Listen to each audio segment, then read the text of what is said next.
Μαμά, θα διαβάσουμε μαζί μαθηματικά?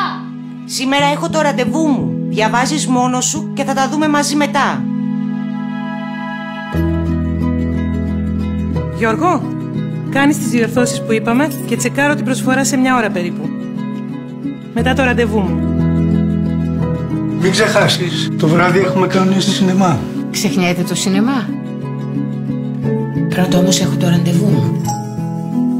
Θα μου τα πεις όλα το απόγευμα στο γυμναστήριο. Σε κλείνω τώρα, φτάνω στο ραντεβού μου. Γεια σας. Έχω το ραντεβού μου για μαστογραφία σήμερα. Το ραντεβού μου είναι στις 6.